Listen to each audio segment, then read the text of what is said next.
Si l'on revient maintenant plus dans le détail sur les contextes, les approches et les stratégies privilégiées par les élus, l'auto-formation, la communauté d'apprentissage et la formation active et contextualisée seront abordées de manière plus explicite. On qualifie parfois l'auto-formation de nébuleuse qui s'articule autour de différentes conceptions de la société, de l'éducation et de l'environnement. Ce n'est pas une tâche facile de catégoriser un phénomène aussi personnel que l'auto-formation. On connaît mieux les travaux de messieurs Pinault et Gavalini qui nous proposent une perspective existentielle de l'auto-formation en éducation relative à l'environnement par l'entremise d'une connaissance de soi, des autres et de l'environnement qui fait appel à l'auto, la socio- et l'éco-formation. En milieu de travail, on qualifie l'auto-formation comme un mode de formation où l'apprenant prend l'initiative et choisit de manière autonome les buts et les méthodes d'apprentissage et acquiert des connaissances en utilisant ses propres ressources et celles de son milieu. Les travaux de Nicolane Tremblay suggèrent différents courants en auto-formation qu'elle décrit comme psychométrique, existentiel, développemental, cognitif, didactique, organisationnel, socioculturel, extrascolaire et épistémologique. De manière plus globale, Denis Christol suggère que l'apprenance est marquée par l'éruption de l'auto sous toutes ses formes, faisant du sujet apprenant non seulement un agent ou un acteur, mais également un acteur de son apprentissage. Le sujet apprenant intervient ou est appelé à intervenir à toutes les étapes de son apprentissage, de la construction de son propre projet jusqu'au pilotage de la réalisation de celui-ci. En contexte informel et non formel, l'élu ou le sujet, pour faire référence au modèle de situation pédagogique suggéré par Ronald Legendre, occupe une place prédominante. Il choisit les objets d'apprentissage et interagit avec une variété d'agents. Il mobilise ainsi de multiples stratégies d'apprentissage et exprime des attentes par rapport aux stratégies d'enseignement qui lui sont proposées. Les élus municipaux interviewés ont, à de maintes reprises, fait référence à l'auto-formation. Ils se sont dit contraints d'une certaine manière à l'auto-formation, surtout au regard de l'environnement. Les élus n'arrivent pas de manière fortuite en politique. Ils arrivent avec une formation professionnelle et des expériences de vie qui les ont préparés à la vie politique, comme le soulignent notamment les travaux de Mévlec et Tremblay en 2016. Par contre, l'arrivée dans l'arène politique ne se fait pas sans provoquer divers conflits affectifs, cognitifs et même socio-cognitifs. La controverse entourant les questions environnementales les pousse d'une certaine manière à l'auto-formation. Parmi les facteurs plus spécifiquement rapportés, les élus déplorent la faible offre de formation en ce qui a trait aux questions environnementales ainsi que le regard technique plutôt que politique des formations offertes. À titre d'exemple, une analyse faite par Blo, Bisaillon et Duval en 2018 des chercheurs affiliés à Ouranos a permis de dénombrer 449 guides sur les changements climatiques, dont 305 visaient spécifiquement les décideurs comme de potentiels apprenants. Toutefois, seulement 11 guides sont exclusivement destinés aux décideurs, soit environ 3% des guides analysés. De plus, le cumul de fonctions professionnelles, leur emploi principal de jour, leur fonction d'élu à temps partiel le soir et la fin de semaine ne laisse pas beaucoup de temps pour la formation en présentiel. Les élus interviewés remarquent aussi que la variabilité des contextes municipaux, grandes et petites villes, villes-centres ou de banlieue, les municipalités rurales et même éloignées n'aident pas à planifier des formations adaptées à leurs besoins. Enfin, la dynamique politique locale pousse vers l'auto-formation de manière à développer des habiletés spécifiques pour interagir avec d'autres élus et les fonctionnaires municipaux ainsi que pour comprendre les rouages politiques au regard de l'environnement, notamment à l'échelle locale, régionale et provinciale. Les formes de l'auto-formation pour les élus interviewés varient selon les contextes et les questions environnementales abordées. Ils apprennent dans des contextes informels par l'entremise de multiples sources d'informations. En fait, ils sont submergés d'informations, d'avis, de rapports. Certains m'ont même fait la confidence qu'il leur a fallu des années pour comprendre tous les processus et la somme d'informations qui leur étaient offertes. Les élus ne sont pas dans une logique d'autodidaxie, mais font une place appréciable à ce que Gaston Pinault qualifie de socio-formation. L'apprentissage comme étant issu d'un processus d'interaction avec d'autres élus avec la même sensibilité environnementale qu'eux, des fonctionnaires d'expérience, des experts et des citoyens. Beaucoup mentionnent qu'ils sont en première ligne démocratique et que l'interaction fréquente avec des citoyens influence beaucoup leur apprentissage.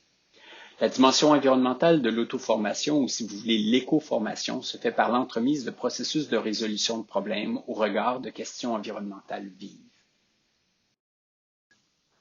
L'intérêt exprimé pour l'auto-formation confirme le profil d'apprenants adultes des élus municipaux. Ils sont favorables à des approches expérientielles, interdisciplinaires et collaboratives pour développer des savoirs qu'ils peuvent réinvestir immédiatement dans leur pratique d'élus. Favorables aussi à des stratégies qui permettent de bien contextualiser l'environnement dans le cadre organisationnel municipal comme les études de cas, la résolution de problèmes ou la stratégie de développement de projets pour élaborer des politiques ou des interventions en matière d'environnement. L'apprentissage à l'égard de l'environnement n'est toutefois pas un processus facile, c'est même exigeant sur le plan affectif et cognitif, en considérant la diversité des représentations de l'environnement et la difficulté à mettre en perspective les questions environnementales dans un contexte municipal. Ces difficultés et tensions mènent certains élus à valoriser des espaces sécuritaires pour réaliser leurs apprentissages, comme semble l'offrir la communauté d'apprentissage. Comme le suggère Mme Orellana dans ses travaux de recherche, la communauté d'apprentissage en éducation relative à l'environnement peut être considérée comme une stratégie cadre qui peut faire appel à diverses approches stratégiques spécifiques. La communauté d'apprentissage apparaît comme une stratégie pédagogique issue des courants de pensée socio-constructivistes et critiques inspirés des traditions d'éducation communautaire et populaire intégrant diverses approches pédagogiques complémentaires s'appuyant sur la participation active, la coopération, le dialogue, le savoir, l'interdisciplinarité et l'engagement dans une action réfléchie commune enracinée dans la réalité du milieu de vie.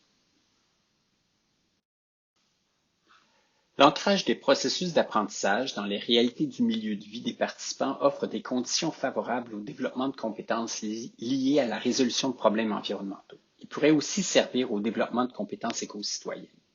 C'est un espace qui permet aux élus d'être protagonistes de leur apprentissage et j'oserais même dire un espace d'apprentissage sécuritaire pour des apprenants adultes comme les élus.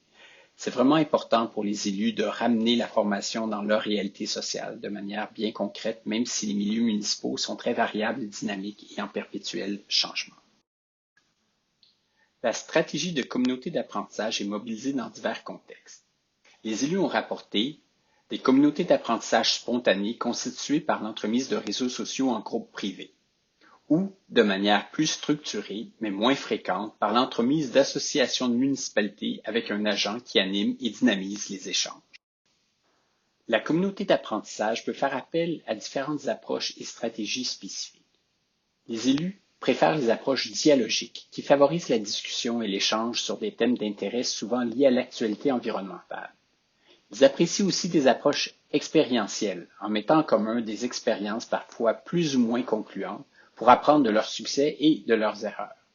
Dans un cadre plus structuré, ils apprécient aussi les approches collaboratives qui influencent la composition des communautés d'apprentissage en élargissant le cercle des participants à des fonctionnaires, des experts et des citoyens selon les cas.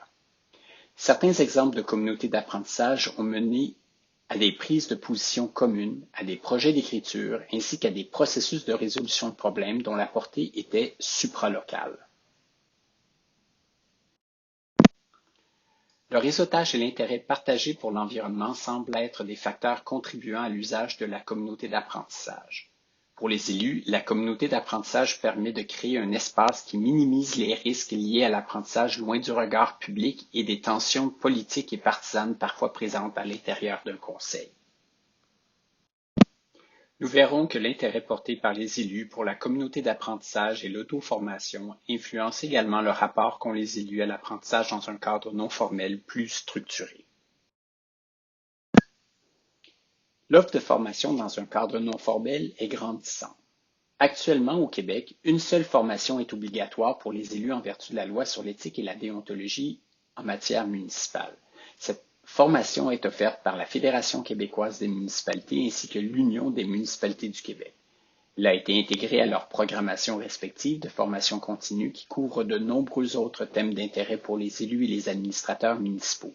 Ces autres activités de formation ne sont toutefois pas obligatoires.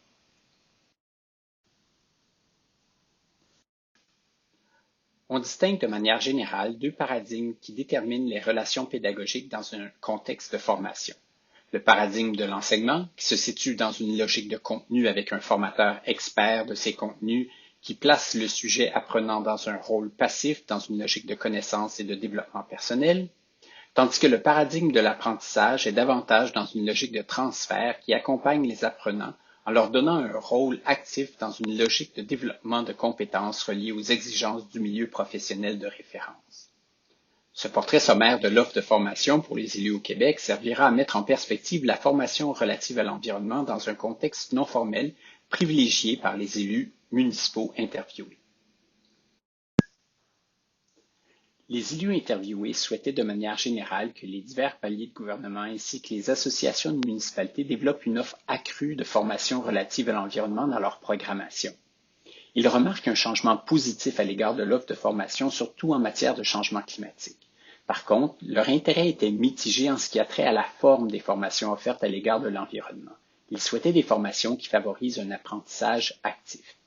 Les élus développent, au fil de leur mandat, des habiletés liées à l'auto-formation et aux communautés d'apprentissage. Ils n'arrivent pas neutres aux formations offertes en présentiel ou à distance.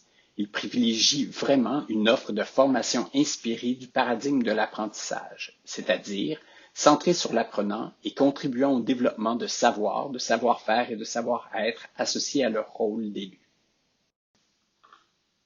Ils ont, dans leurs propres mots, exprimé plusieurs des principes andragogiques évoqués préalablement, c'est-à-dire qu'ils souhaitent rester au centre de leurs apprentissages et que la formation réponde à des besoins immédiats.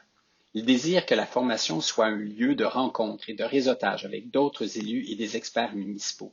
Ils ont un grand intérêt à partager et à découvrir des solutions éprouvées par d'autres élus et d'autres municipalités. Ils recherchent un espace sécuritaire propice à l'apprentissage autant sur le plan cognitif qu'affectif, car ce sont des personnalités publiques. Les élus privilégient des approches expérientielles de terrain. De plus, ils mentionnent l'importance des approches interdisciplinaires qui intègrent diverses disciplines comme l'ingénierie civile, le droit municipal et les communications. De plus, ils soulignent aussi l'importance des approches coopératives qui font appel au dialogue et au partage avec divers professionnels municipaux. De manière plus spécifique, les élus privilégient, lors des formations en présentiel ou à distance, des stratégies d'apprentissage spécifiques, comme les études de cas, les processus de résolution de problèmes ou encore l'interprétation environnementale faisant place à des visites de terrain pour apprécier de première main les questions environnementales, les projets réalisés et les histoires à succès. Ces considérations relatives au contexte de formation, aux approches et aux stratégies pour la formation relative à l'environnement permettent, selon les élus interviewés, de placer dans un contexte municipal les savoirs relatifs à l'environnement.